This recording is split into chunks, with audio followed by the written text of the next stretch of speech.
तनौ भुनक्तु सह वीर्यं कर्वावहै तेजस्विनावधीतमस्तु मा विद्विषावहै।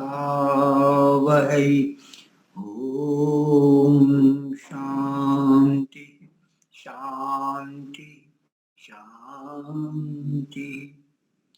सबको सादर नमस्ते जी। हाँ कमला जी, लीजिए भजन प्रारंभ करें। हाँ जी, हाँ जी, सभी को सादर नमस्ते।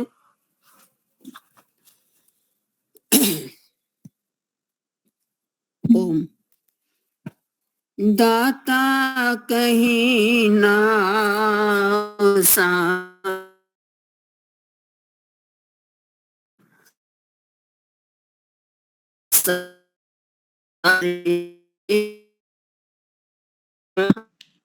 आवाज कट रही है। फिर से एक बार फिर जुड़ के देखूं।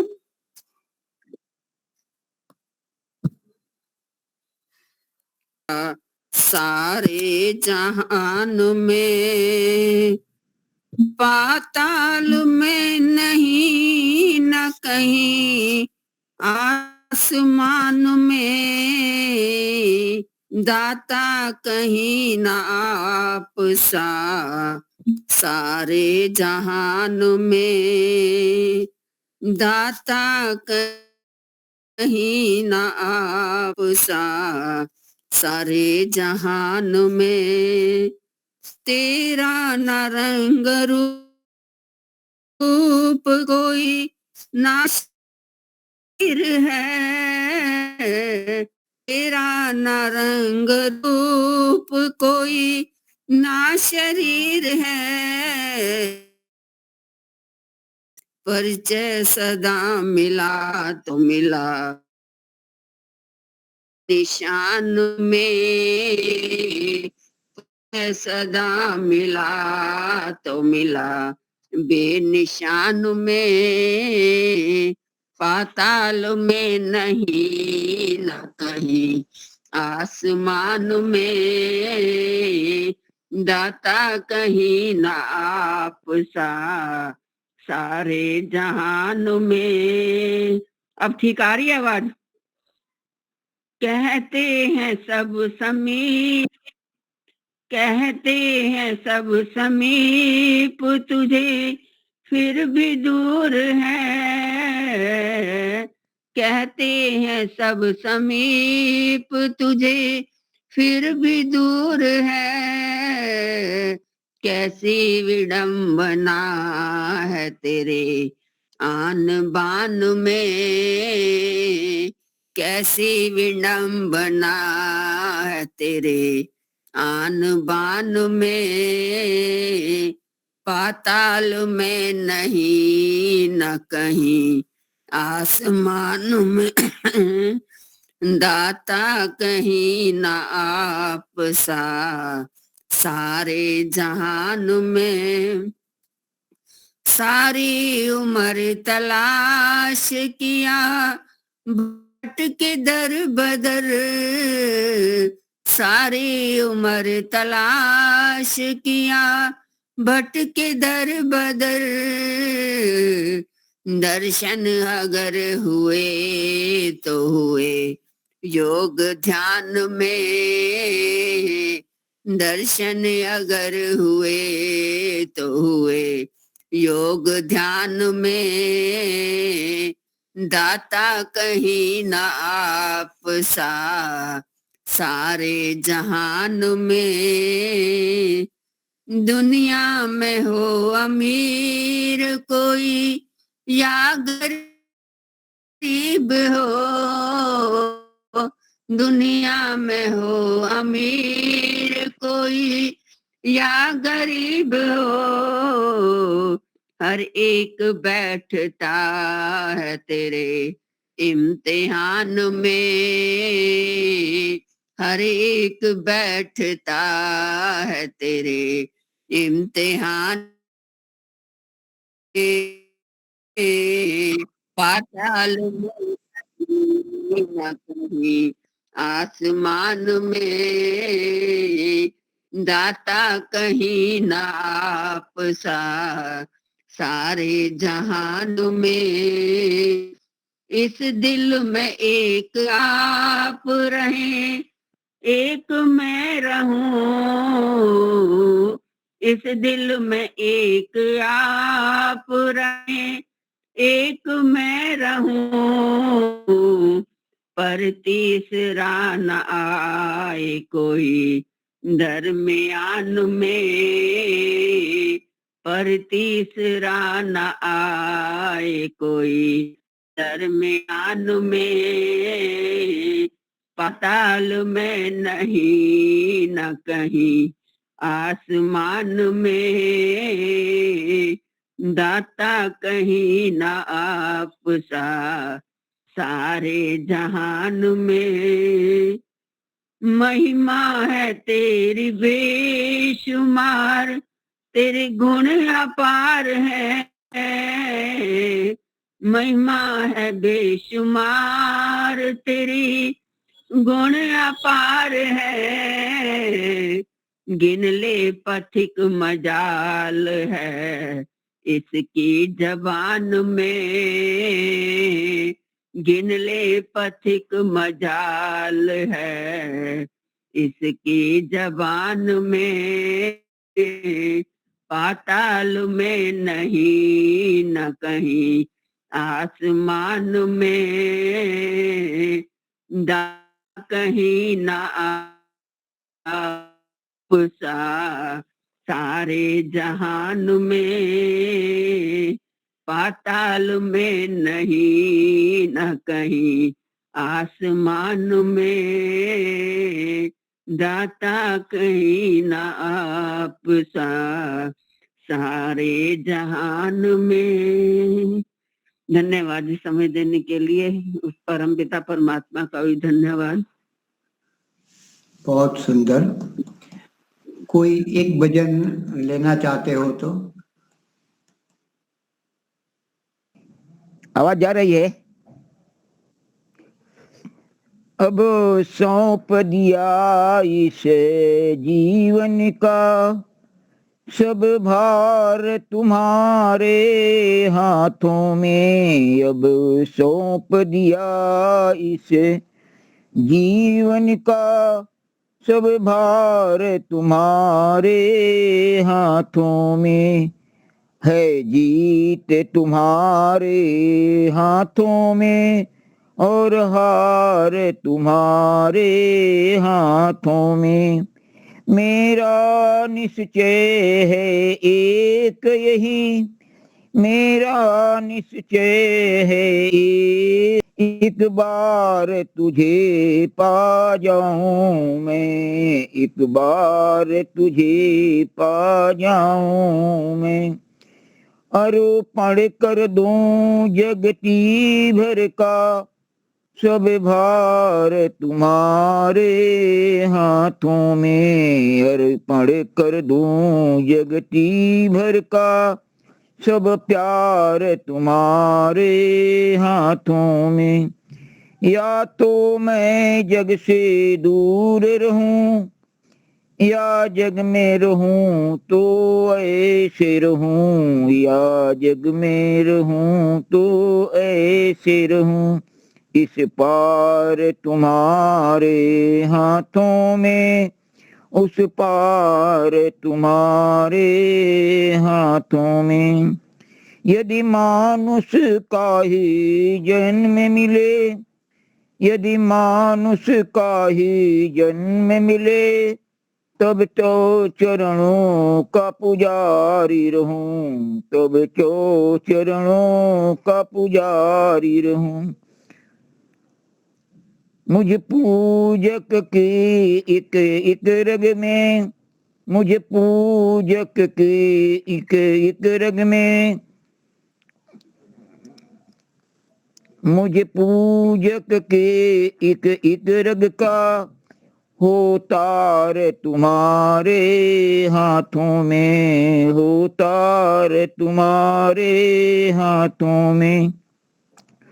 जब जब संसार का बंदी बन, जब जब संसार का बंदी बन, दरबार में तेरे जाऊं मैं, दरबार में तेरे जाऊं मैं। तब तब हो पापों का निर्णय, सरकार तुम्हारे हाथों में, सरकार तुम्हारे हाथों में। मुझ में तुझ में है भेद यही, मुझ में तुझ में है भेद यही। मैं नर हूँ तू नारायण हो, मैं नर हूँ तू नारायण हो। मैं हूँ संसार के हाथों में, मैं हूँ संसार के हाथों में, संसार तुम्हारे हाथों में। अब सौंप दिया इस जीवन का, सब भार तुम्हारे हाथों में। बहुत बहुत धन्यवाद मुनि जी। दूसरी बार मैं ये भजन आपके सामने प्रस्तुत किया हूँ साल भर में। बड़े बाबू, आप तो मंत्र की व्याख्या क्यों नहीं कर देते? इतना अच्छा बोलते हैं, एक जी। मंत्र की व्याख्या तैयार कर लिया करिए, वही बोल दिया करिए। हाँ चलिए चलिए, मैं प्रयत्न करूंगा। हाँ, आप प्रयत्न करिए, आप अच्छा बोलते हैं। आप प्रेरित करेंगे तो हम प्रयत्न करेंगे। नमस्ते ठीक है, मुनि जी, सभी को नमस्ते। सादर नमस्ते। हाँ जी, नमस्ते, सभी को नमस्ते। हमारे आचार्य जी यहाँ हमारे यहाँ स्टूडियो में आ गए हैं, आश्रम में। तो मैं बस अभी आ ही रहे हैं। आज आपको मालूम है कि अंत्येष्टि संस्कार हमने करवाया, जहाँ कटोसन गोविंदपुरा कड़ी के पास, जहाँ वहाँ संस्कार आचार्य विक्रम सिंह, जो आकस्मिक उनका निधन हुआ, तो अभी अभी हम आए हैं। तो आज हम आचार्य अखिलेश जी का प्रवचन का हम लाभ लेंगे। वो अपना परिचय खुद देंगे, रोजर्ट से जुड़े हुए हैं, व्याकरण भी अच्छी तरह से। तो मैं उनसे विनम्र निमंत्रण देता हूँ, आप आइए और हमें कुछ वैदिक उपदेश, धर्म के विषय में जो कुछ आप कहना चाहे जरूर बताएं। आचार्य अखिलेश जी को आइए। कुछ कुछ क्या चला जन्म, ऐसा नहीं, कोई भी आप बोलिए, कोई भी विषय, कुछ भी बोलिए।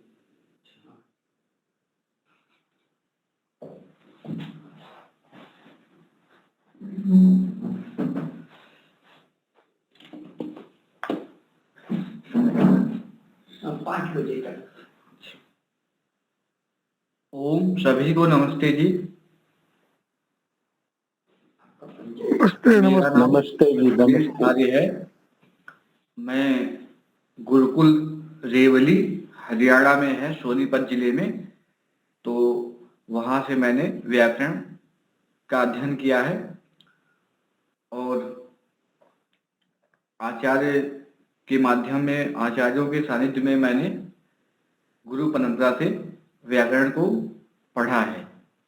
तो मैं यहाँ पे दर्शन योग धाम ला करुड़ा में व्याकरण पढ़ाता हूँ।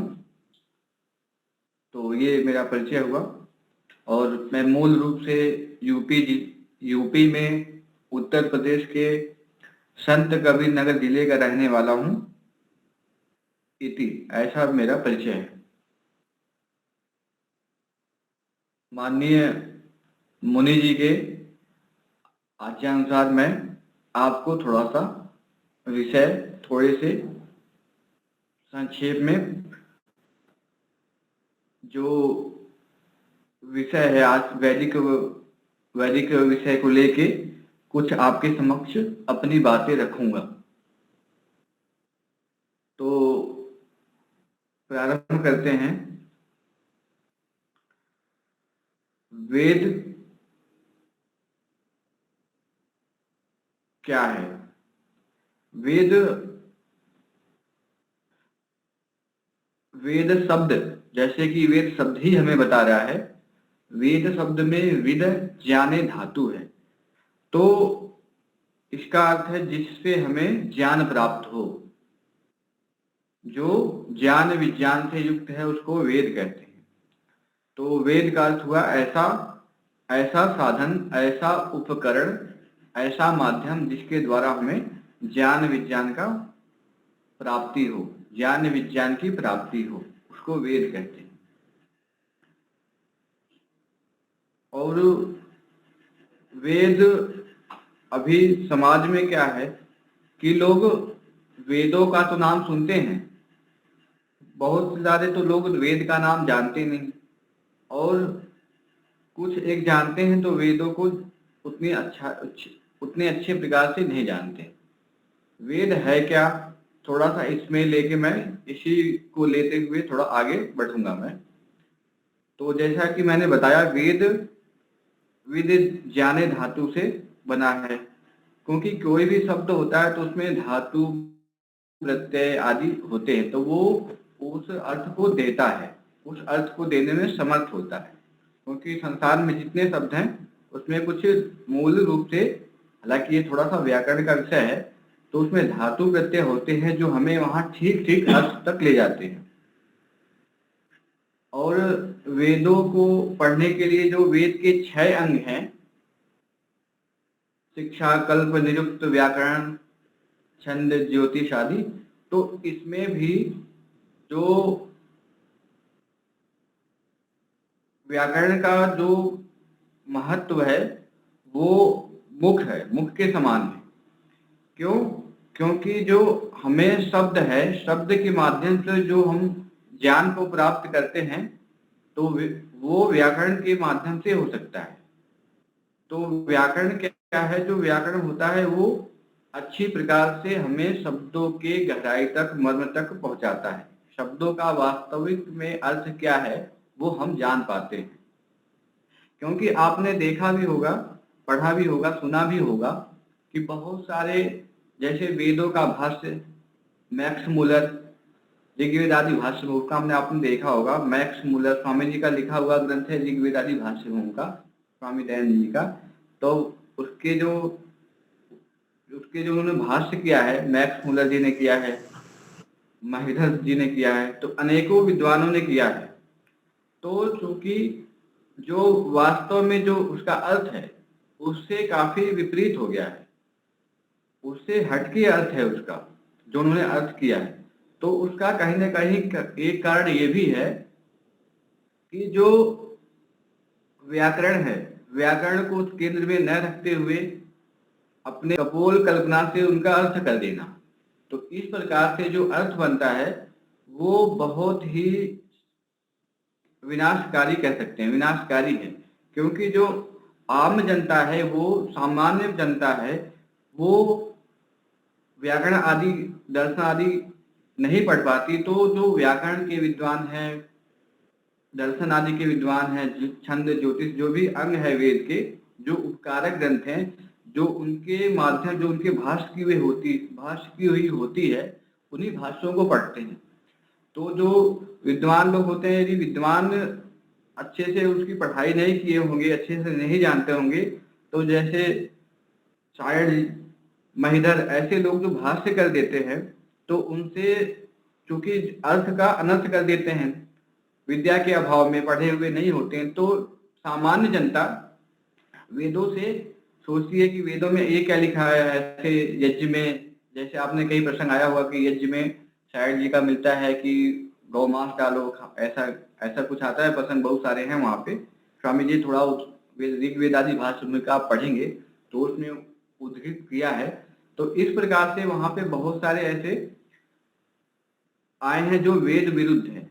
वेदों में ऐसा नहीं है, लेकिन उनको ऐसा दिखा दिया गया है। तो समाज में वेद को लेके काफी भ्रांति फैल गई है कि वेदों में तो ये है, अनावश्यक चीजें हैं, तो जो ठीक नहीं था।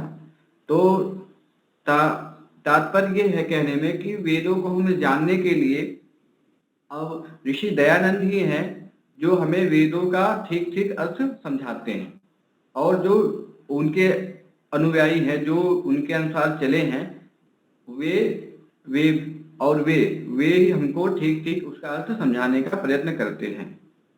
तो जो हम वेद ही हमारा धर्म ग्रंथ है।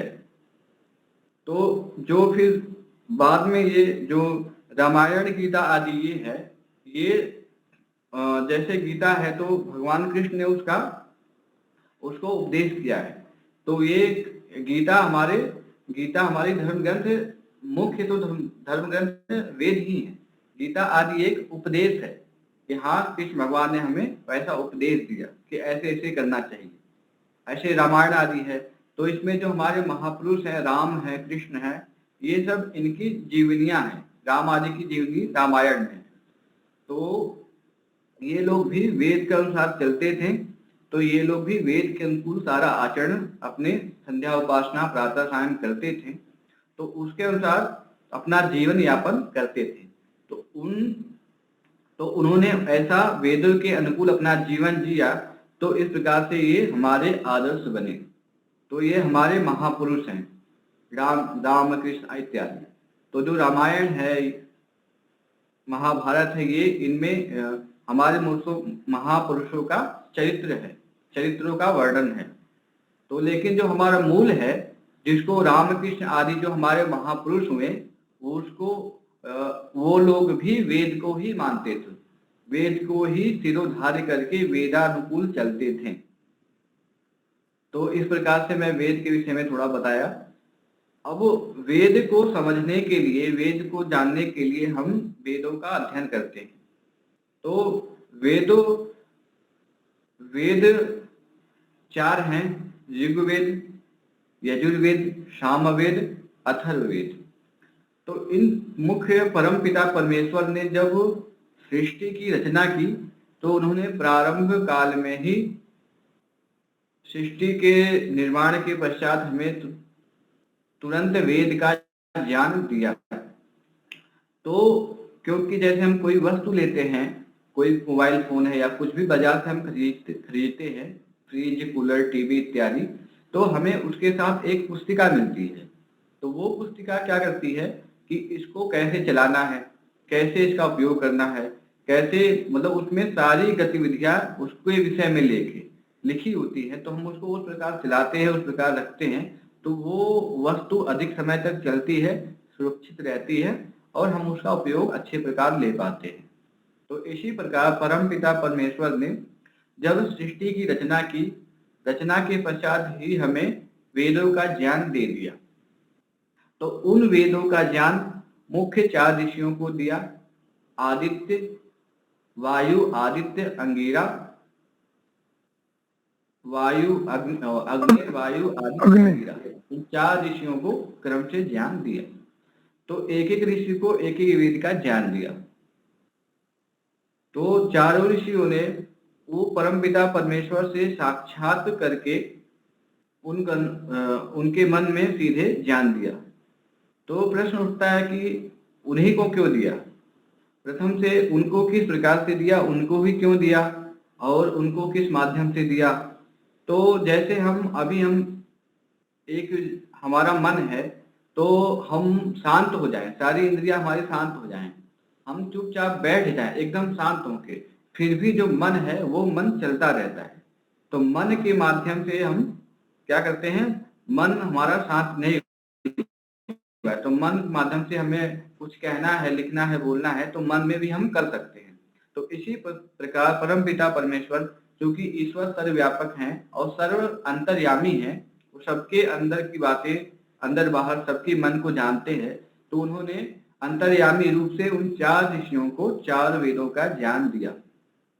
अब उन्हीं को दिया क्योंकि वो उस समय उनकी सबसे अधिक वो पुण्य आत्माएं थे, जितनी जीवात्माएं थी सब में अधिक वो पवित्र थे, और उनका कर्माशय, उनका पुण्य, उनकी बुद्धि उनको ग्रहण करने में समर्थ थी अच्छी प्रकार से, इसलिए उनको ज्ञान दिया। फिर उन्होंने आगे पीढ़ियों को ब्रह्मा, बृहस्पति आदि आगे आगे पीढ़ियों को ज्ञान देते गए। फिर वो ब्रह्मा जी बृहस्पति जी को ऐसे ऐसे करके फिर वो उनको ऐसे क्रम से मतलब एक परंपरा से हमारे तक ज्ञान पहुंचा है अभी। तो ये ज्ञान तो ऐसे धीरे धीरे परंपरा से हमारे तक पहुंचा है। तो इस प्रकार से हमको हमारे तक ये ज्ञान अभी तक हमें उपलब्ध हो पा रहा है। तो ये और तो इसका जो इसका अभी जो हम देखते हैं वर्तमान में वेदों का लुप्त सा प्राय हो गया, वेदों के अनुकूल लोग आचरण नहीं करते।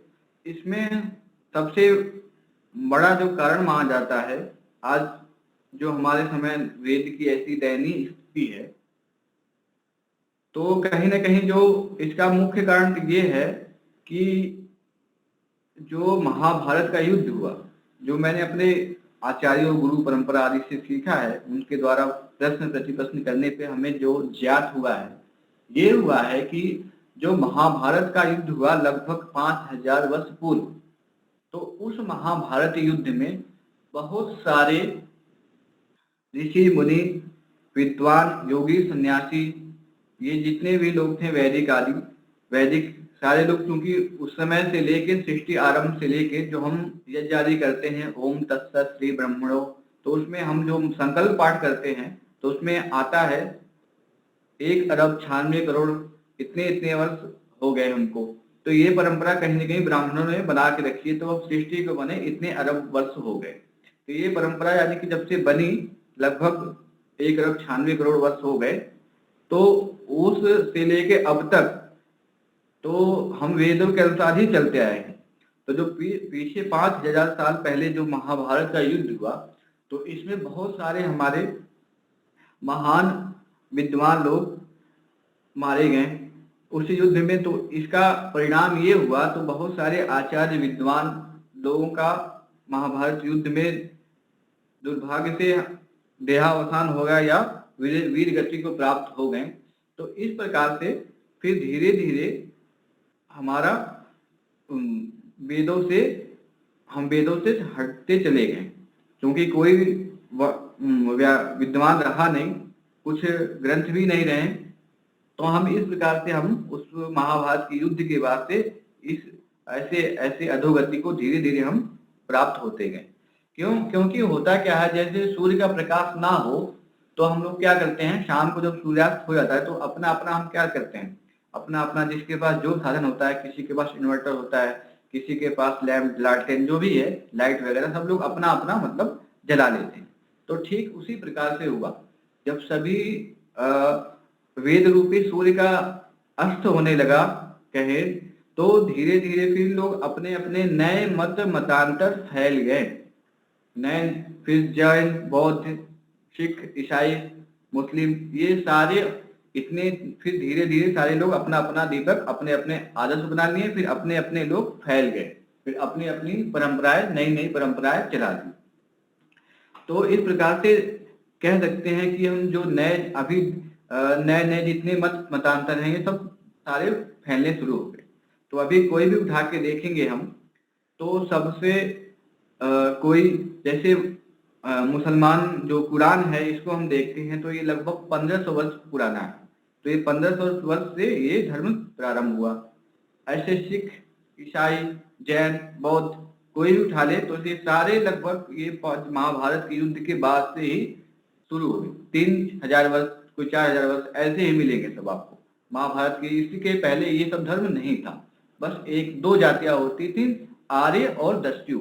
आर्य माने श्रेष्ठ लोग और दस्यु माने दुष्ट लोग, जो वेद के अनुकूल नहीं चलते थे, वेदों के विपरीत आचरण करते थे वे दस्यु, और जो वेदों के अनुकूल चलते थे वो आर्य। तो इस प्रकार दो ही लोग थे। तो ये इसके बाद नए नए मतांतर फैलते गए। तो इस प्रकार से मैं संक्षेप में आपको बताना चाह रहा हूँ कि वेद ही हमारा धार्मिक ग्रंथ है। हमें वेदों को ही पढ़ना पढ़ाना चाहिए, वेदानुकूल ही आचरण करना चाहिए। तो वेद का लेके ये थोड़ा सा मैंने आपको इतिहास बताया कि वेद कैसे हो गए। तो और जो हमारे गुरुकुल होते थे, प्रथम तो जो ईश्वर का विषय है, संसार में 3 वस्तुएं हैं, ईश्वर जीव और प्रकृति। तो जब तक हम इस संसार के तीन सत्ता को ठीक प्रकार से समझे नहीं लेंगे, ठीक प्रकार से समझ लेंगे, ईश्वर, जीव और प्रकृति, तब तक हम किधर भी हम पुरुषार्थ करते हैं तो वो पूरी तरह सफल नहीं होता है। तो हम ईश्वर, जीव, प्रकृति को हम जान के, इनका ठीक ठीक अध्ययन करके ही फिर हम अपना लक्ष्य बनाते हैं। फिर जिस भी दिशा में जाएंगे वो हमें हमारे इहलोक और पारलौकिक दोनों जीवन को उन्नत बनाएगा। तो इसलिए हम वेदों के अनुकूल चले। जो वेदों का अध्ययन करता है, जो वेदों से जुड़ा है, वेदों का स्वाध्याय करता है, उसकी बुद्धि धीरे धीरे प्रकाशित होती जाती है और वो समझ जाता है सारी चीजों को, कैसे क्या है, तो वो अपना मार्ग प्रशस्त कर देता है और वो इस जन्म में, आगे जन्म में जो भी इहलोक पारलौकिक जितने सुखों को है, उन सारे सुखों को सिद्ध कर लेता है। तो जो ये हमारा जीवन का जो इसे जीवन के 4 वृक्ष बताए, धर्म, अर्थ, काम और मोक्ष। तो हम धर्म क्या है, तो धर्म हमें कैसे लगेगा पता, क्योंकि अब ये हमें वेद ही बताएगा। वेद के अनुसार यदि हम चल रहे हैं, वेदानुकूल आचरण कर रहे हैं, तो वो धर्म है। फिर तो हम धर्म को करें, धर्म को करते हुए अर्थ कमाएं, अर्थ से अपने कार्यों को सिद्ध करें। फिर जो इस जीवन का मुख्य लक्ष्य है, सब सुखों की प्राप्ति करना, सब दुखों से छूटना, अर्थात मोक्ष प्राप्त करना, वो हम उसकी सिद्धि करें। तो इस प्रकार हम अपने लक्ष्यों को साधें। और एक विषय और भी है, समाज में क्या होता है कि लोग परस्पर एक दूसरे को देख के चलते हैं। ये ठीक है, क्योंकि मनुष्य एक सामाजिक प्राणी है, मनुष्य समाज में रहता है, लेकिन परमपिता परमेश्वर ने उसको सबसे पहले, शरीर का जो सबसे पहला अंग है वो मस्तिष्क है, वो बुद्धि है, वो बुद्धि दे रखा है कि बुद्धि से विचार करके ही सारे कार्य करो आप। तो मनुष्य कहते भी हैं, मनुस्मृति में आता भी है कि जन्मना जायते शूद्र, जन्म से सभी शूद्र होते हैं, जन्म से सभी शूद्र हैं। तो जब व्यक्ति पढ़ता है, लिखता है, समझता है, फिर धीरे धीरे वो अपनी योग्यता प्राप्त करता है। तो हमें कोई भी कार्य करना चाहिए, कोई भी कार्य करें या कोई भी कार्य करते हैं हम, तो उसको मनन पूर्वक, बुद्धि पूर्वक उस कार्य को करें। तो हम जब भी किसी विषय को लेके सोचें, तो यदि हम उसमें बुद्धि का प्रयोग करें, और नहीं भी बुद्धि का प्रयोग करते हैं, तो हमारे जो आदर्श हैं, जो हमसे बड़े हैं, बुजुर्ग हैं, जो अनुभवी लोग हैं, उनसे सलाह लें, तब भी हम सही को चयन कर सकते हैं और सत्य को चयन कर सकते हैं और असत्य को छोड़ सकते हैं। तो जो सही है, जो वास्तविक रूप है, हमें वो सामने आएगा। तो इस प्रकार से हम कोई भी कार्य करें तो उसमें अपनी बुद्धि को भी थोड़ा थोड़ा लगाते जाएं कि हाँ, ये क्या सही है, क्या गलत है, कोई भी कार्य हम करें। तो इस प्रकार जो वेद है, वेद को लेकर जो सारे अभी वेदों को कई लोग तो ऐसे हैं दुनिया में क्या, भारत में भी ऐसे लोग हैं जो वेदों का नाम भी नहीं जानते, वेदों को सुने भी नहीं। तो ये उनका दायित्व है कि वो अपनी बुद्धि पूर्वक सत्य तक पहुंचे, सत्य कहाँ है, कैसे है, वो खोजे। क्योंकि मान लीजिए हमने कुछ गलत, जो भारत को मान लीजिए चोरी करना है, तो हमने चोरी कर लिया, फिर संविधान में लिखा है, हमारे भारत के संविधान में, कि चोरी करने का ये दंड है। तो हम जाके कहें हमने चोरी कर ली, पुलिस हमको पकड़ ली, हम जाके कहें कि जी हमें ये पता नहीं था कि संविधान में चोरी करने का ये दंड लिखा है, तो हमें छोड़ दो, अब हमें ज्ञान हो गया, हमें अच्छी प्रकार लग गया पता कि चोरी करने का ये दंड है संविधान में, तो ये दंड मिलता है, तो हम आगे से चोरी नहीं करें। तो जो वहां पे सुरक्षा कर्मी है या जो निर्णायक है, वो ये नहीं कहेगा कि आप नहीं जानते हैं तो आपको हम छूट दे देंगे, भले वो एक बार ही चोरी किए हैं तो उसको भी उनको वहां पे दंड दिया जाएगा। अब ये अलग हो सकता है कि अज्ञानता में किए थोड़ा कम दंड मिले, लेकिन दंड तो मिलेगा ही अवश्य। तो इसी प्रकार हमें अपने बुद्धि से, ज्ञान से, जितना भी साधन है जो ईश्वर ने दिया है, उससे हम अपनी बुद्धि का उपयोग करते हुए जो सत्य है उसको हम जानने का प्रयास करें और वहां पहुंचे। क्यों? क्योंकि जो हमें संसार के जितने भी सुख, संसार के सुख या कहें पारलौकिक जितने भी सुख मिलने हैं, वो हमें कैसे मिलेंगे? सत्य से ही मिलेगा। सत्य से, सत्य को जानेंगे, सत्य का आचरण करेंगे, सत्य से ही मिलेगा। थोड़े काल के लिए होता है कि असत्य का आचरण करने वाला भी सुख पाता है, लेकिन वो कहीं न कहीं वो हमारा भ्रम होता है। थोड़े काल के लिए दिखता है हमें, फिर उसका वो हट ही जाता है, वो सुख समूल नाश हो जाता है। तो हमें इस प्रकार देखते हैं तो हम अपनी बुद्धि को चलाते चलाते हम जो सत्य है उसका ग्रहण करें और उसका ही अपने जीवन में उसको उतारने का प्रयास करें। तो और जो जहां तक है हम आर्ष ग्रंथों का पठन पाठन करें। 2 ग्रंथ हैं संसार में, एक आर्ष एक अनार्ष। आर्ष ग्रंथ उनको बोलते हैं जो ऋषि मुनियों ने लिखे हैं। जो हमारे ऋषि मुनि हैं, जो जिन्होंने उन ग्रंथों को लिखा है, उन ग्रंथों को आर्ष बोलते हैं। और जो वेद है या वेद के अनुकूल जितने ग्रंथ है वो सारे आर्ष ग्रंथ होते हैं। और जो मनुष्य अपनी बुद्धि से लिखता है, वो स्वार्थ बुद्धि से लिखता है, या फिर कहे जो मनुष्य कृत ग्रंथ है, वो अनार्ष ग्रंथों की श्रेणी में आते हैं। तो जहां तक हम स्वाध्याय करें, कोई भी चीज पढ़ें लिखें, तो उसका ध्यान रखें कि जहां तक है वो ऋषियों के माध्यम से हो, वेदानुकूल हो। उन्हीं को हम पढ़ें, पढ़ाएं और उन्हीं को हम आचरण में लाएं। तो और आप लोग से मैं एक निवेदन और भी करूंगा।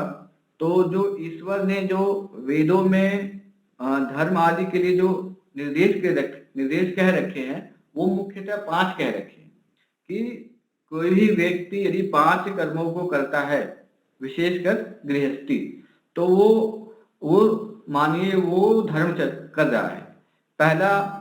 पहला कर्म है जिनको यज्ञ की संज्ञाएं दी। यज्ञ बोलते हैं देव पूजा, जितने हमारे देवता हैं उनकी पूजा करना। देवताएं 2 हैं, जड़ देवता और चेतन देवता। और आपस में साथ संगतिकरण हो, आपस में हम पिता पुत्र भाई पति पत्नी सभी लोग, परिवार के लोग साथ समन्वय हो, ऐसे पूरे परिवार के लोग साथ में हो, संगतिकरण हो। और जहाँ पे दान भी हो, ये 3 चीज जहाँ हो उसको यज्ञ बोलते हैं। तो 5 प्रकार के यज्ञों का निर्देश परमपिता परमेश्वर ने वेदों में कह रखा है। पहला है ब्रह्म यज्ञ। ब्रह्म है जो हमसे सबसे बड़ा है। ब्रह्म जो बड़ा है, हमसे बड़े हमारे माता पिता आचार्य जी, उनसे बड़े, ऐसे ऐसे हम देखते जाएंगे। तो सबसे बड़े हैं ईश्वर। तो ईश्वर की उपासना करना, ईश्वर की वेद मंत्रों के द्वारा उपासना करना, उनको आगे पीछे ऊपर नीचे दाएं बाएं सभी जगह मानकर, साक्षी मानकर उनकी उपासना करना। उपासना अर्थात उनके समीप बैठना। जो जो उनमें गुण है, दया है, न्याय है, इस प्रकार के जो जो उनके अंदर गुण है, उन गुणों को धीरे धीरे अपने अंदर डालना, अपने अंदर उन गुणों को देखना कि हमारे अंदर वो गुण है कि नहीं है। उन गुणों को अपने अंदर धीरे धीरे धारण करना और ईश्वर के समीप बैठना, ईश्वर की स्तुति प्रार्थना उपासना करना। तो ये ब्रह्म यज्ञ है। दूसरा है देव यज्ञ। देव यज्ञ, देव बोलते हैं जो हमको कुछ दे, स्थूल रूप में कहते हैं जो हमको कुछ दे उसको देव बोलते हैं। तो देव हमारे माता पिता आचार्य है, ये सभी लोग कुछ न कुछ, और बहुत सारे जो भी हमको कुछ न कुछ देता है, कोई ज्ञान देता है, कोई विद्या देता है, कोई धन देता है, कोई सलाह देता है, जो भी कुछ देता है वो सारे लोग देव हैं। तो देव भी 2 प्रकार के हैं, जड़ देवता और चेतन देवता। जड़ देवता क्या है? जैसे ये सूर्य नक्षत्र, इनसे भी हमारा जीवन यापन हो रहा है, इनसे भी हमारा जीवन निर्वाह हो रहा है इनकी सहायता से। सूर्य यदि एक दिन उदय ना हो तो हम देखते हैं कि चारों तरफ अंधेरा हो जाएगा। और बिजली कितना जलाएंगे? बिजली जलता है, देखिए बिजली का कितना बिल आता है। तो इस प्रकार से हम देखते हैं कि जो ईश्वरी रचना है, जो ईश्वर की रचना है, सूर्य चंद्रमा नक्षत्र वायु, ये जल, ये है जड़ देवता। इनको पुष्ट करना मतलब ये जैसे हैं शुद्ध हैं तो शुद्ध अवस्था में बने रहें, इसके लिए हम क्या करते हैं, तो देव यज्ञ का विधान किया ईश्वर ने। तो हम क्या करते हैं, अग्नि में देव यज्ञ करते हैं। तो देव यज्ञ में हम अग्नि जलाते हैं, तो अग्नि में वेद मंत्रों के माध्यम से हम देव यज्ञ करते हैं।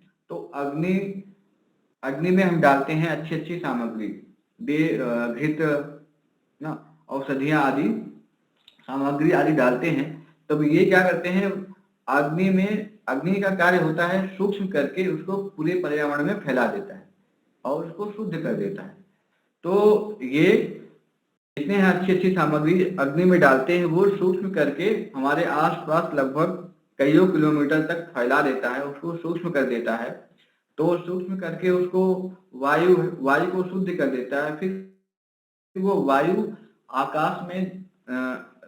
आकाश में जाके बादल बन के होता है, फिर बादल बन के पुनः वर्षा होती है। तो वो जल आदि, इससे तो वायु जल ये जितने हैं जड़ देवता वो सारे शुद्ध होते हैं। तो ये देव यज्ञ हुआ। तो क्योंकि हमारा इनसे बहुत उपकार हो रहा है, इनके बिना हमारा जीवन असंभव है। वायु, क्योंकि मनुष्य सबसे अधिक क्या लेता है, सब बिना 1 मिनट वायु के रह नहीं सकता, हमें प्राण वायु हमेशा चाहिए। क्योंकि अगर प्राण वायु रुक गया तो हमारा जीवन उसी समय नष्ट हो जाएगा। तो हमारे ऋषि मुनि हैं जो परंपरा से हमारे इस इतनी अरब सृष्टि को हो गए, 1 अरब 96 करोड़ के लगभग। तो ये वायु जल क्यों शुद्ध रहा, क्योंकि इन्होंने वेदों के अनुसार ये ऐसे यज्ञों को, बड़े बड़े यज्ञों को कराते रहे हैं। ये हमारा दैनिक कर्म होना चाहिए, और ये हमारा दैनिक कर्म वेदों में इसको विधान किया है कि ये दैनिक कर्म है। जैसे हम स्नान आदि करते हैं तो ऐसे ही हमारा ये नित्य कर्म होना चाहिए।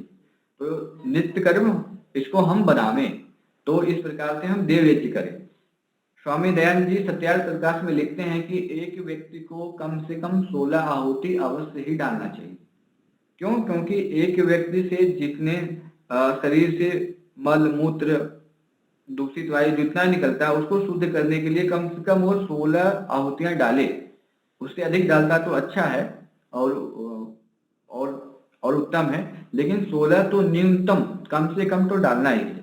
तो इससे जो क्या होगा, हमें पाप नहीं लगेगा। जो हमारे शरीर से जो मल मूत्र के द्वारा जो पाप हुआ है, जो क्योंकि कोई स्थान शुद्ध है उसको हम गंदा करते हैं तो उसका दायित्व भी बनता है कि हम ही इसको साफ करें।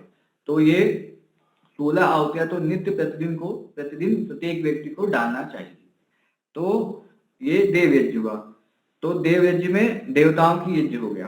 तो ये सब हमारे शुद्ध रहेंगे तो हमारी और आने वाली पीढ़ियां भी पुष्ट रहेंगी, आगे अच्छा सब कुछ जीवन सबका निर्वहन होगा। फिर चेतन देवता भी इसमें है।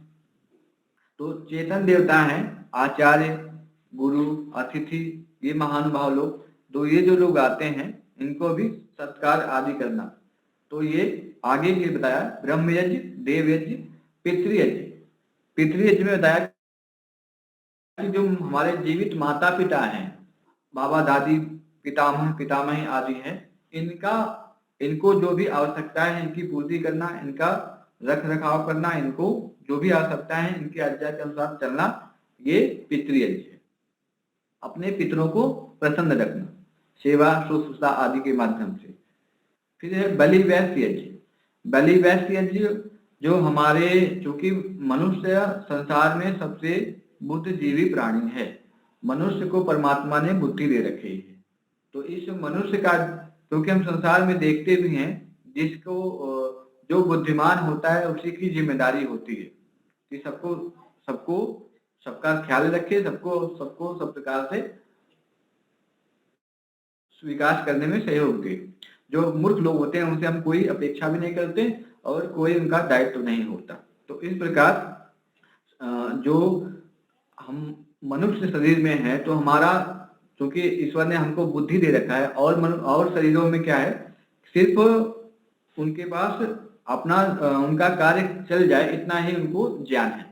पशु पक्षी सारे जितने मनुष्य को छोड़ के जितने भी हैं, सभी के पास परमात्मा ने बस उनको इतना ही ज्ञान दे रखा है कि उनका जीवन चल जाए। तो वो तो उनको उसी प्रकार अपना वो जीवन निर्वहन करते हैं, तो उनके लिए भी हमें पशु पक्षी कीड़े मकोड़े जितने भी हैं ये, तो इनको भी कबूतर आदि इनको दाने आदि डालना, बंदर आदि कुत्ता आदि इनको रोटी वगैरह देना, गौ आदि इनकी सेवा करना, तो ये बलि वैश्य यज्ञ के अंतर्गत आता है। इसको बलि वैश्य यज्ञ कहते हैं। पांचवा है अतिथि यज्ञ। जो हमारे घर पे अतिथि बोलते हैं, जो बिना तिथि के आ जाएं, अतिथि, इनका आने की कोई तिथि निश्चित ना हो, उसको बोलते हैं अतिथि। तो वो अतिथि आ जाएं, तो जो विद्वान है, वेदों के विद्वान हैं, जो परिव्राजक हैं या ऐसे जो होते हैं, उनको अतिथि कहते हैं।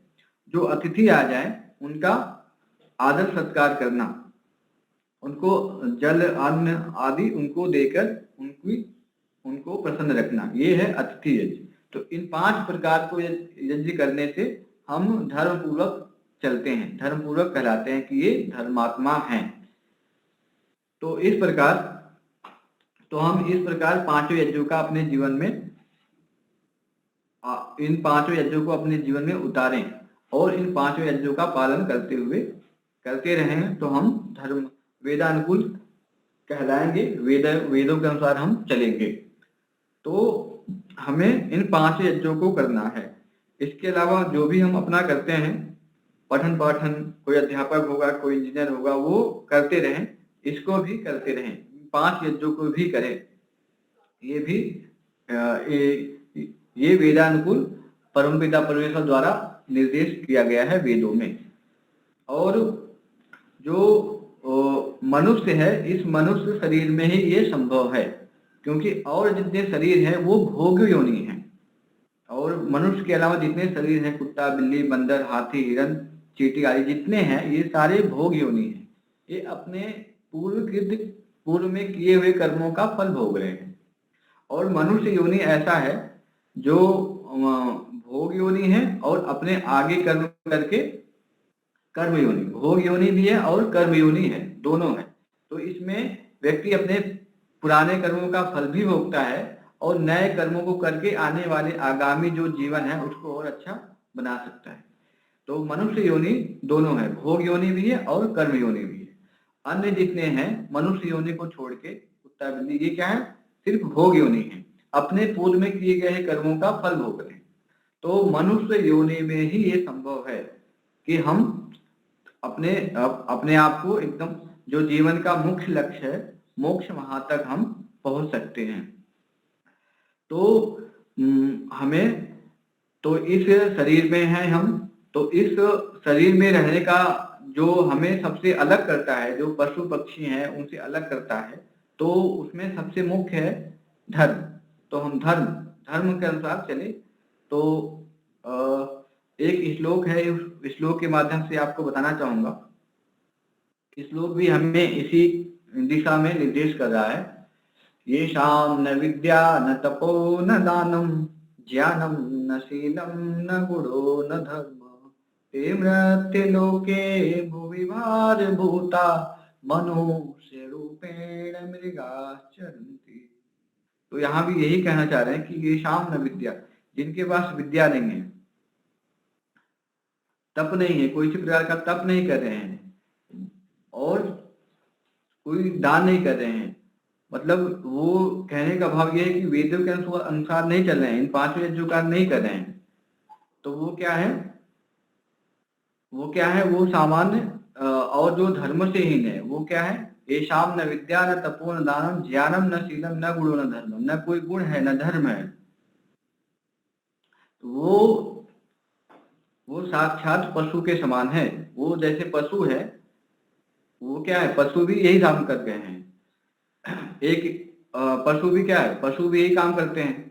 ऐसे एक श्लोक में और समझाया गया है, आहार निद्रा भय मैथुनम च सामान एतत् पशुभिः समाना धर्मो हि तेषाम् अधिको विशेषो धर्मेण हीना पशुभिः समाना। आहार करना, खाना पीना, हम भी खाते पीते हैं, पशु पक्षी और जितने मनुष्य इतर जितने भी प्राणी हैं अन्य योनियों में हैं वो भी खाते पीते हैं। निद्रा, निद्रा हम भी सोते हैं, वो भी सोते हैं। और भय हमको भी लगता है, अपने से जो बलवान है उससे भय लगता है, और जो अपने से छोटे हैं उनको हम भी क्या करते हैं, अधिकांश की यही होती है कि अपने से छोटों को दबाते हैं, उनको डराते हैं। आहार, निद्रा, भय और मैथुन मतलब अपने समान संतान उत्पत्ति करना। हम भी संतान उत्पत्ति करते हैं, और जो जितने पशु पक्षी हैं वो सब भी संतान उत्पत्ति करते हैं। तो कहते हैं ये आहार, निद्रा, भय, मैथुनम, ये सारे समान हैं। किसमें? पशुओं में, पशु पक्षियों में और मनुष्यों में। धर्मो ही तेषाम अधिको विशेषो, धर्म ही उनमें एक विशेष है जो क्या करता है, जो हमें पशुओं से अलग करता है। तो हमारे पास मात्र एक ही धर्म ही ऐसा है जो हमें पशुओं से अलग करता है। और सारे जितने हम करते हैं, आहार लेना, निद्रा, भय, संतान उत्पत्ति करना, ये सारे पशु पक्षी भी कर सकते हैं। लेकिन सिर्फ धर्म ही ऐसा है जो हमको इन पशु पक्षियों से अलग करता है। तो हम धर्म के अनुसार आचरण करें, जो हमें वेद के अनुसार आचरण करना चाहिए, तो वेदों के अनुसार चले हम। तो मैं आप लोगों से विशेष रूप से निवेदन करूंगा कि आप जो स्वाध्याय करते रहें, जो जिसमें है, जो सभी लोग क्योंकि पढ़ाई ये वेद दर्शन आदि नहीं पढ़ सकते, लेकिन जो वेदानुकूल जो ग्रंथ हैं, सत्यार्थ प्रकाश है, स्वामी दयानंद के जितने ग्रंथ हैं उनको पठन पाठन करते रहें। इतना ही कह के मैं सबको नमस्ते करता हूँ। सर्वेभ्यो नमः, सभी को नमस्ते।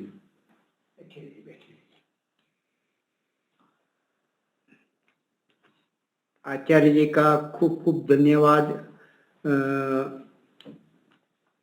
तो समय 5 मिनट है, किसी को यदि कुछ पूछना हो तो पूछ सकते हैं, या तो फिर कोई एक भजन ले सकते हैं।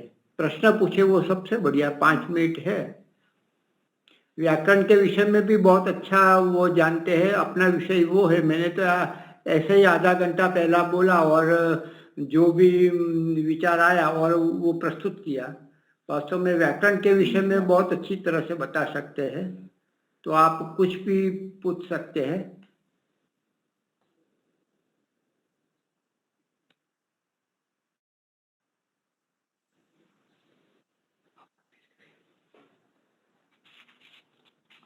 ओम, किसी को कोई जी, किसी को कुछ पूछना हो शब्द आदि के विषय में, है ना, व्याकरण का क्या महत्व है आदि, तो कुछ संबंधित सकते हैं।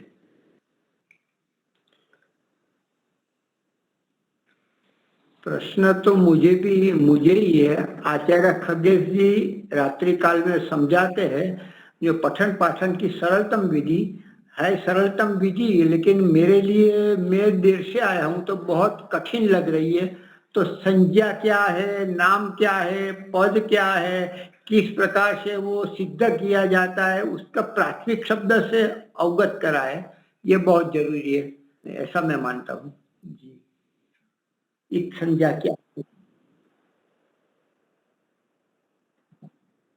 योगेश्वर माता जी, वो भी हमें पढ़ाते हैं। योगेश्वरी माता जी बड़ौदा से है। ये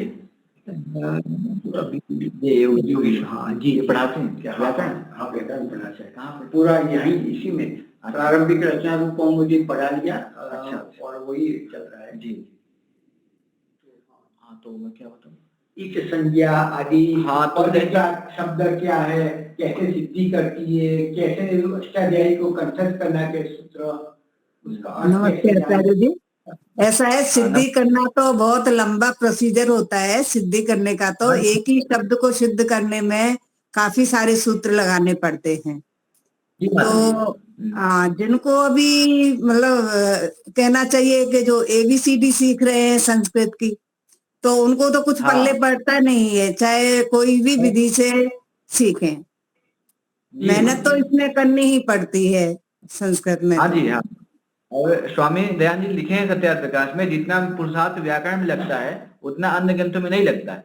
नहीं लगता है। आप देखिएगा, हाँ, तीसरे समुद्रास उठा के देखिएगा, उसमें लिखे हैं स्वामी जी, स्पष्ट रूप से लिखे हैं कि जितना पुरुषार्थ, जितना मेहनत विद्यार्थी को इसमें करना पड़ता है व्याकरण विषय में, उतना अन्य ग्रंथों में नहीं करना पड़ता।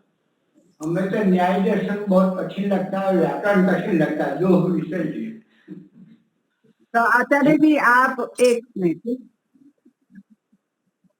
आचार्य जी आप कौन से उससे मतलब व्याकरण करा रहे हैं, कौन सी विधि व्याकरण से करा? ये आर्ष विधि पाणिनि पद्धति से महर्षि पाणिनि का जो व्याकरण है वही पढ़ाते हैं, पढ़ाते हैं हम। अच्छा, अष्टाध्यायी मतलब क्रम से। अष्टाध्यायी के द्वारा पढ़ा रहे हैं आप, अष्टाध्यायी से पढ़ा रहे हैं ना? अष्टाध्यायी क्रम से। इसमें अच क्या है, हल क्या है, कीट क्या है, पद क्या है, शब्द क्या है, सिद्धि क्या क्या बोलते हैं? जी माता जी कुछ पूछना चाह रही हैं आप? जी नहीं धन्यवाद। जी ठीक है, तो आपको तो ये व्यक्तिगत बता दूंगा, सबके लिए सबका ये शंका है।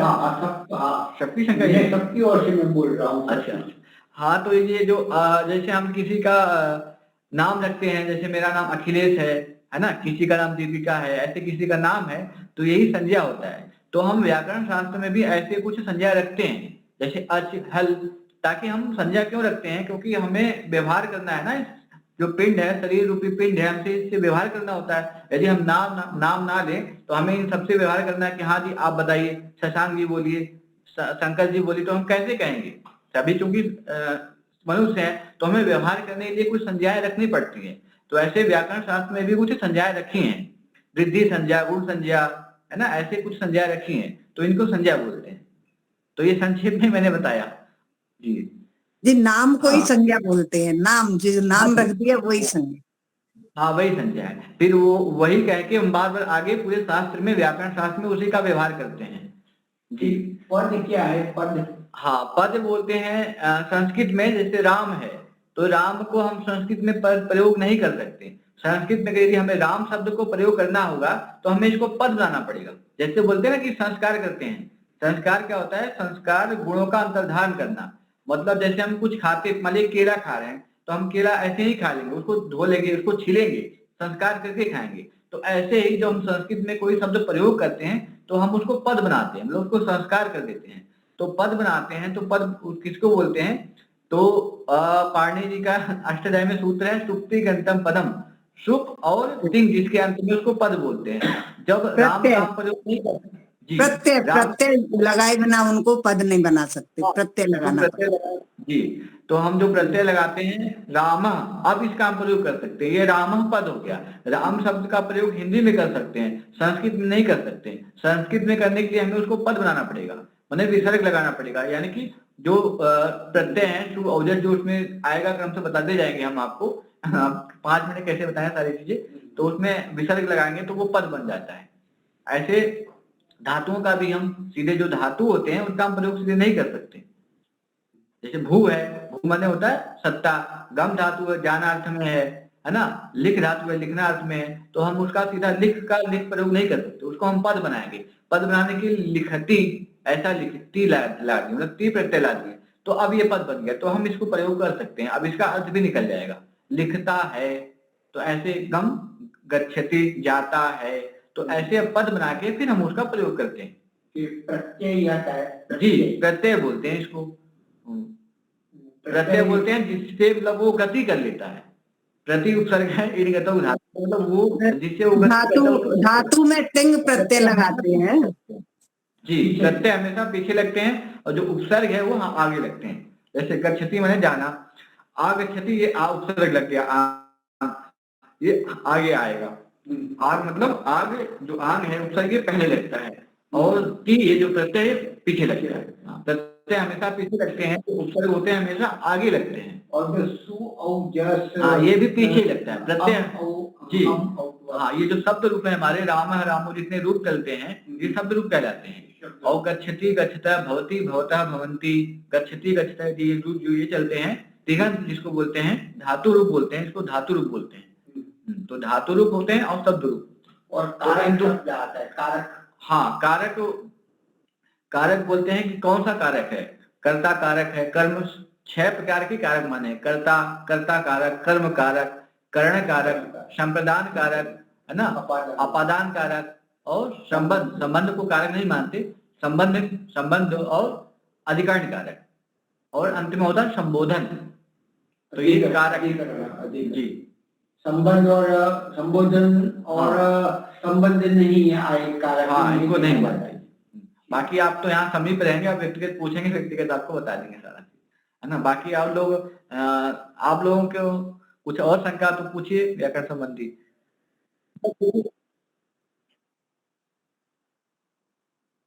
हाँ हाँ जी। तो इसके युज, कोई भी धातु है तो धातु कई धातु, जैसे युज धातु है तो युज धातु से हमने घय प्रत्यय कर दिया तो योग बन गया, युज योगे से योग बन गया, ठीक है। फिर एक धातु है युज समाधौ, इसका मतलब जो जब हम युज योगे से योग बनाएंगे तो मतलब जिसमें हमारा योग हो गया जाए, जिससे हम मिल जाए मतलब परमात्मा आदि से, तो उसको हम योग कहते हैं। तो ऐसा साधन जिससे हम परमात्मा से मिलते हैं तो उसको हम योग बोलते हैं। और जब युज समाधौ से बनाएंगे, एक धातु और है युज समाधौ, जिसमें हम सारी समस्याओं का समाधान करते हैं, उसको योग कहते हैं। फिर योग का अर्थ ये हो जाएगा। तो ऐसे मतलब जितने धातु हैं ऐसे बहुत सारे धातु हैं, तो उस प्रकार से उसको हम अर्थ करते जाते हैं। तो व्याकरण का जो विषय है, जैसे डॉक्टर लोग चिकित्सा करते हैं शरीर के हमारे, एक एक नस नाड़ी को फाड़ते हैं, देखते हैं क्या है कैसे है, ऐसे जो व्याकरण का विषय है वो शब्दों को लेके है, शब्द परक है कि इसमें क्या धातु है, क्या प्रत्यय है, मतलब शब्दों का पूरा छिन्न भिन्न अलग अलग करके विवेचन करके हमको ज्ञापित कराता है, अच्छे प्रकार के खोल के हमको बता देता है। तो जो अर्थ है वहां तक हमें पहुंचा देता है कि इस शब्द का अर्थ यही अर्थ क्यों है ना। जैसे होता है गौ, गौ शब्द का गाय ही अर्थ क्यों है, अन्य अर्थ क्यों नहीं है, तो मतलब वहां तक हमें पहुंचा देता है। तो इसलिए व्याकरण को बोलते हैं वेद का चाबी भी बोलते हैं, कि वेद आदि को समझने के लिए हमारा कुंजी यानी कि चाबी के समान है। जी, धातु से शब्द निष्पन्न होता है, व्युत्पत्ति होती है। हाँ हाँ जी, धातुओं से होता है, निष्पन्न होता है। जैसे राम शब्द है, आपको उदाहरण दे रहा हूं, जैसे राम शब्द है तो कोई शब्द दो पक्ष से बनते हैं, एक व्युत्पन्न धातु प्रत्यय आदि लगा के, एक प्रातिपदिक सामान्य रूप अर्थमान होता है, समाज में उसका अर्थ है, उसका हम प्रयोग कर लेते हैं। जैसे राम शब्द है, राम शब्द को हम जब व्युत्पन्न पक्ष में बनाएंगे, शायद ये बात थोड़ा सा सूक्ष्म है, समझ में आ जाए। व्युत्पन्न पक्ष आते हैं, एक अव्युत्पन्न पक्ष। जो अव्युत्पन्न पक्ष है, जैसे राम किसी का नाम है तो हम अपना राम शब्द ले लिया, हम व्यवहार करते हैं, राम है रामो, जो रूप चल जाता है वो है, जैसे दो रूप चलता है, राम है रामो रामा, वो हो गया अव्युत्पन्न पक्ष। जब हम उसको व्युत्पन्न बनाएंगे यानी कि हम उसको खुद बनाएंगे तो हम क्या लेंगे, रमुदयन धातु लेंगे, उससे हम प्रत्यय करेंगे, है ना, ऋण आदि प्रत्यय करेंगे तो राम बनता है। तो अब इसका अर्थ हो गया जो खेलने वाला है, तो राम हो गया। तो हमने इसको अभी धातु प्रत्यय लगा के बनाया, तो हमारा हो गया ये व्युत्पन्न पक्ष। जी, रमण करने वाला। हाँ, रमण करने वाला है ना, खेलने वाला, ये सब अर्थ होते हैं। और जब जो हम बनाए लेंगे उसको बोलते हैं अव्युत्पन्न पक्ष, मतलब उसको हमने उत्पन्न नहीं किया। तो राम जो सामान्य लोक में व्यवहार होता है, राम किसी का नाम है, कोई संज्ञा है, तो उसका हम राम, वो राम प्रयोग होता है, एक रुचि करके और एक जी जी निबंध के अनुसार जी। तो कोई भी शब्द है, तो कोई भी शब्द के अनेक अर्थ हो सकते हैं, तो हम वहां तक पहुंचने के लिए हमें थोड़ा व्याकरण का सहायता मिलती है व्याकरण के माध्यम से। जी, धन्यवाद धन्यवाद धन्यवाद धन्यवाद आचार्य जी। जी। हाँ, तो शंकर जी आप शांति पाठ कराइए और जय घोष कराइए, शंकर जी इलाहाबाद।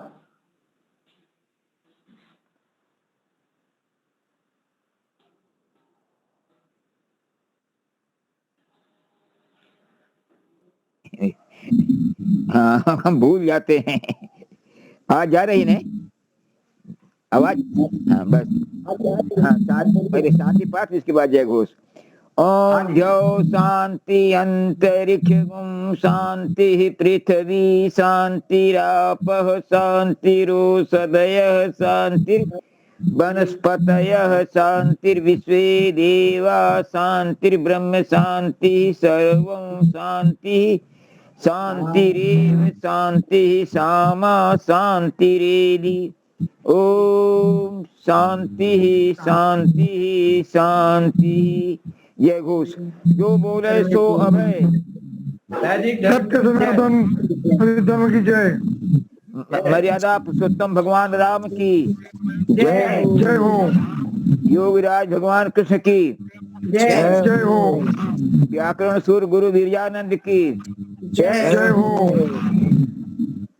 युग प्रवर्तक महर्षि दयानंद सरस्वती की जय हो भारत माता की जय हो गौ माता की पालन करे देश के अमर शहीदों की जय हो वेद की ज्योति चलती रहे ओम का झंडा ऊंचा रहे आर्य समाज अमर अमर रहे सत्यार्थ प्रकाश अमर रहे घर घर पहुंचे घर घर पहुंचे सत्यार्थ प्रकाश घर घर पहुंचे।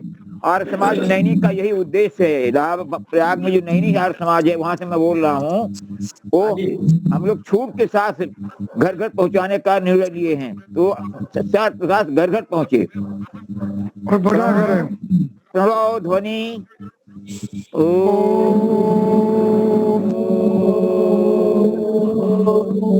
स्वागत सबको स्वागत नमस्ते जी सर्वेभ्यो नमः। हमारे बड़ोदरा आर्य समाज में हमने 200 सत्यार्थ प्रकाश 200 लोगों को बांटने का संकल्प लिया है। तो हमारे यहाँ चल रहा है ये कार्यक्रम। बहुत बहुत अच्छा काम चलिए नमस्ते। नमस्ते नमस्ते नमस्ते। हम सोमवार को मिलते हैं।